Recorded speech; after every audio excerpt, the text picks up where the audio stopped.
سامعین، ناظرین، infection control society آپ کی صحت کے لیے، آپ کی آگاہی کے لیے، آپ کو امراض سے بچانے کے لیے، آپ کو معلومات دینے کے لیے اور آپ کے مسائل کو حل کرنے کے لیے، آپ کی فیملی کے مسائل کو حل کرنے کے لیے مسلسل مضامین آپ کی سماعت کے لیے پیش کرتی ہے۔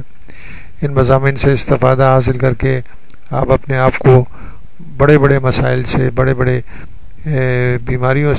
بیماریوں سے بچا سکتے ہیں۔ ہم ہیپیٹائٹس کے بارے میں آپ کو بتانا چاہ رہے تھے کہ ہیپیٹائٹس کیا ہے اور ہیپیٹائٹس کے کیا مسائل ہیں۔ اس کے لیے ہم نے استفادہ حاصل کیا ایک سیمینار سے، ایک جو کہ ارینج کیا گیا جنگ گروپ کی طرف سے۔ اس میں عوام کو بتایا گیا کہ یہ جو ہیپیٹائٹس ہے یہ خاموش قاتل مرض ہے، جس کی شروع میں کوئی علامتیں موجود نہیں ہوتی اور یہ جسم کے اندر داخل ہو کر آہستہ آہستہ خاموشی سے یہ وائرس جگر کے اندر پڑا رہتا ہے اور آہستہ آہستہ یہ اپنا کام کرتا رہتا ہے۔ ہیپیٹائٹس کا مرض خاموش قاتل ہے۔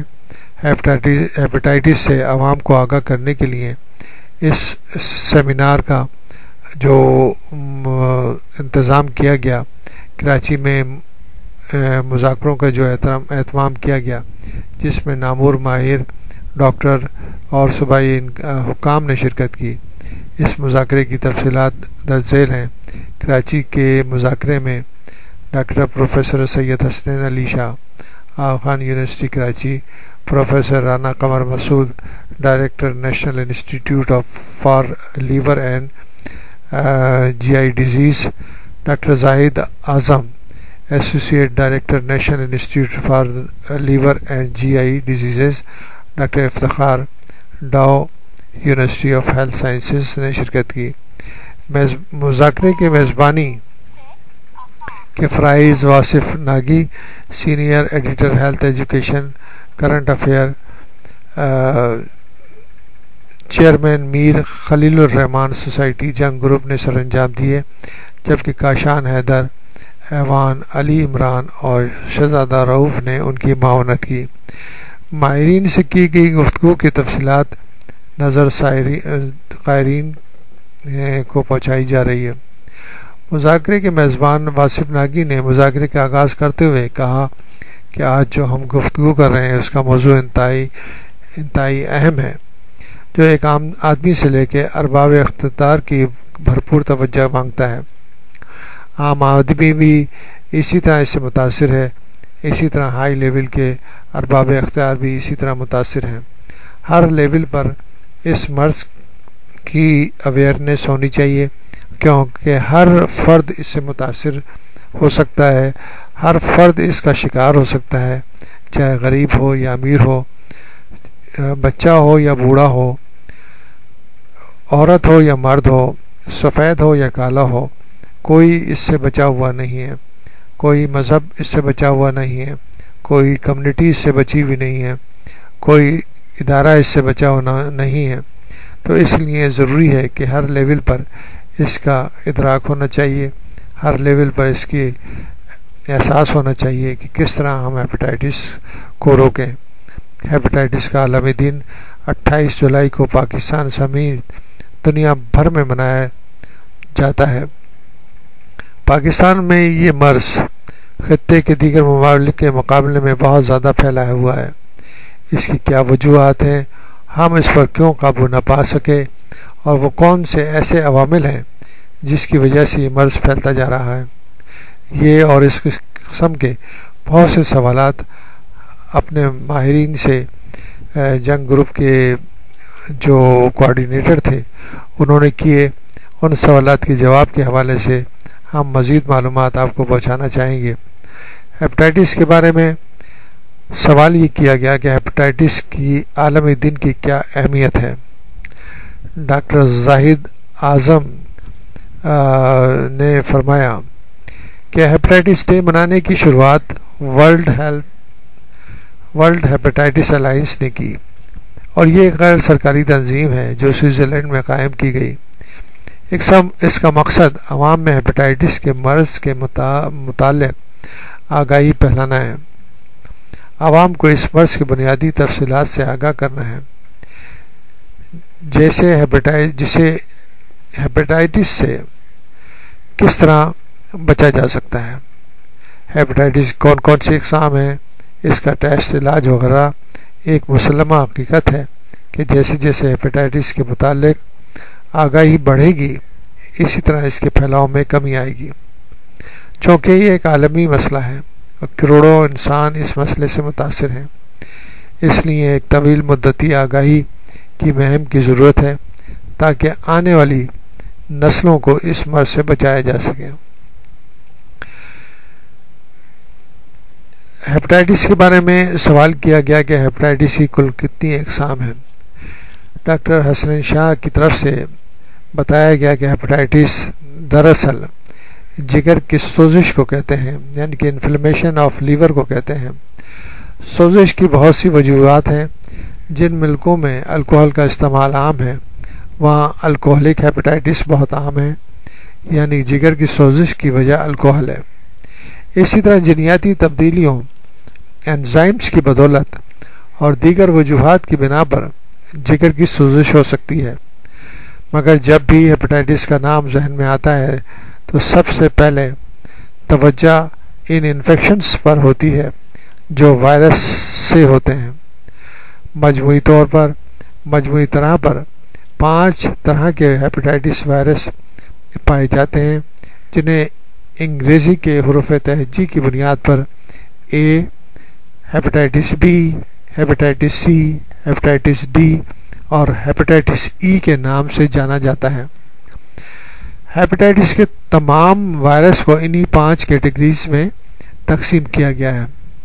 ان سب سے زیادہ خطرناک ہیپاٹائٹس بی اور سی کے وائرس ہیں۔ ہیپاٹائٹس بی اور سی کے وائرس جو کہ انسانی جسم میں داخل ہو کر اور ہیپاٹائٹس پیدا کرتے ہیں۔ ہیپاٹائٹس اے اور ای کے انفیکشن تھوڑے عرصے میں خود ہی ٹھیک ہو جاتے ہیں، اس لیے یہ زیادہ خطرناک ثابت نہیں ہوتے۔ ہیپاٹائٹس اے عموماً بچوں میں، جبکہ ہیپاٹائٹس ای حاملہ عورتوں میں بہت عام ہے۔ اگر کسی وجہ سے ہیپاٹائٹس اے اور ای میں کوئی پیچیدگی ہو جائے، خاص طور پر بچوں اور حاملہ عورتوں میں، تو وہ نہ صرف طویل مدت ہو سکتے ہیں بلکہ جان لیوا بھی ہو سکتے ہیں۔ ہیپاٹائٹس بی اور سی کے وائرس عموماً طویل مدتی ہونے کے ساتھ ساتھ خطرناک بھی ہوتے ہیں۔ ہیپاٹائٹس اے اور ای میں عموماً کوئی خاص دوا کی ضرورت نہیں ہوتی اور وہ کچھ عرصے بعد خود ہی ٹھیک ہو جاتے ہیں۔ رہا سوال گنے کے رس کا، تو وہ ہیپاٹائٹس کا کوئی علاج نہیں۔ گنے کے رس کا اصل جادو اس کے کاربوہائیڈریٹ ہیں جو جگر کو قوت مدافعت بڑھاتے ہیں۔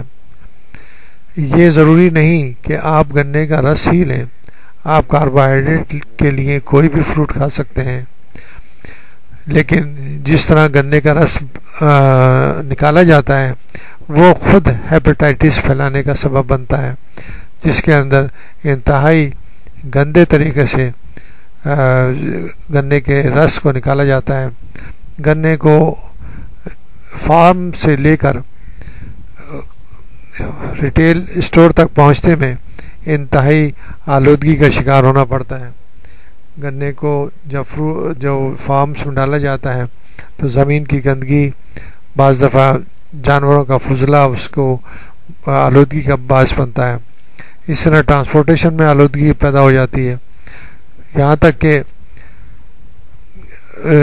شہروں تک پہنچنے میں، اور گنے کے جو اسٹورز ہیں یا گنے کے جو رس بنانے کے جو ٹھیلے وغیرہ کھڑے ہوتے ہیں، وہاں تک پہنچتے وہ انتہائی گندی حالت میں اس کی سرفیس کے اوپر بے شمار آلودگی پیدا ہو جاتی ہے۔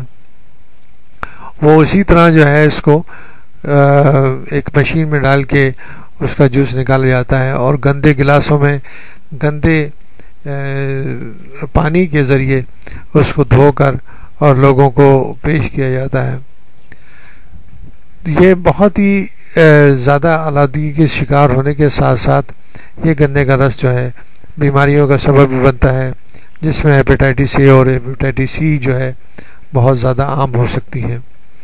اسی گنے کے رس گنے کو کے اوپر بے شمار مکھیاں پورے انسٹرومنٹس پر، اس کے مشین کے اوپر بیٹھی ہوتی ہیں، کیونکہ مٹھاس کی وجہ سے بے شمار مکھیاں وہاں پر آ جاتی ہیں۔